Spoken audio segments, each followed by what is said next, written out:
Welcome back to the garage, guys. Thanks for tuning in. This is the turbo-hydramatic 425. This is the transmission that's going to make this whole project possible.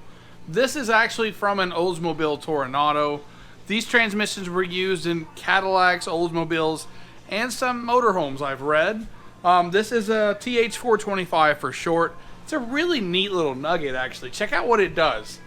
The V8 mounts up here to the front, sits front to rear still. You know, none of that sideways nonsense. This thing is straight front to rear. It comes off like a regular V8 transmission bell housing would. Makes an abrupt turn with a chain drive, which I'm assuming looks something like a transfer case.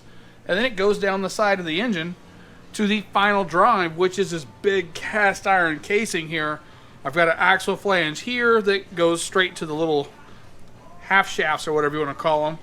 Then there's another axle that goes in this side that goes through the oil pan of the engine. You guys may have seen that oil pan video I did where I put that tube through there. That's what it's for. So what I'm going to try to do today is a little bit of discovery. I want to see what's inside of this with the end result of sealing it and making it stop leaking. This thing has leaked so much fluid in my garage floor. I don't see how there could be any more fluid in it. Like, I swear there's been, like 10 times I've moved this transmission and mopped the whole garage out. So hopefully there's not much left. We want to see if there's any kind of debris in there. If there's metal shavings or some kind of parts broken or something, we're going to have to send this thing off and have it built. But if it looks as good as the fluid that come out of it so far, I'm just going to seal it back up and we're going to put it in the car and see if it goes. So first thing I got to do is figure out where to start. And I think what I'm going to do is try to turn this bear of a transmission up on its end and take this lower pan off. So let me work on that right now. Getting this transmission up on its end may be a trick, actually, because this is the heavy part here, all this cast iron, but we're going to fight with it and see what we can do. It is a handful. I can't actually pick it up. We actually use the cherry picker to move this thing around. So let's see what happens. Alright, so maybe I should have drained the diff first, because this is gear oil. Like, that's an unmistakable smell of gear oil. That's probably like some 75, 90. It's draining out into my bell housing here. I don't really think it's hurting anything, but I'm going to kind of mop it up here in a minute, and then I may pull this back cover off to see what's inside there as well.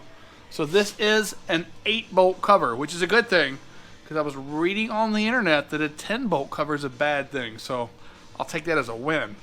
So while that's draining, let's go ahead and pop this pan off.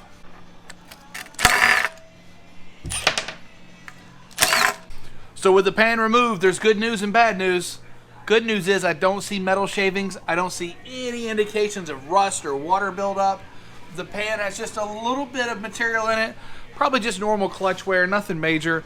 There was one problem though, is this bolt.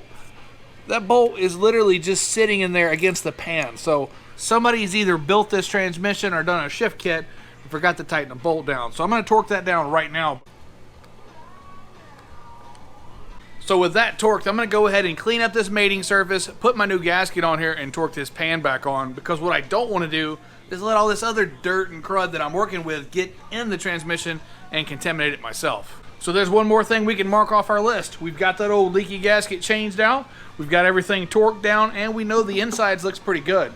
So the next thing I want to do is actually flip this back down on the lower pan and take that back cover off and check out this chain drive and see what's going on in there.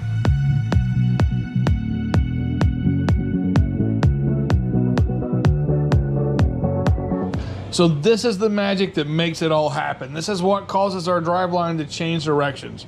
These two massive sprockets with this big chain. And it is a lot similar to what you'd see inside of a transfer case. I would imagine they probably just borrowed the chain off something that already was in production. So it definitely looks robust. It all looks good here too. So again, what I'm gonna do is clean up this mating flange. I'm gonna dress this right here up, and we're gonna reseal this and put it all back together again. Now it's just time to torque these back down and we'll have this all wrapped up. Next thing we're gonna do is take apart that final drive and see what that gear looks like.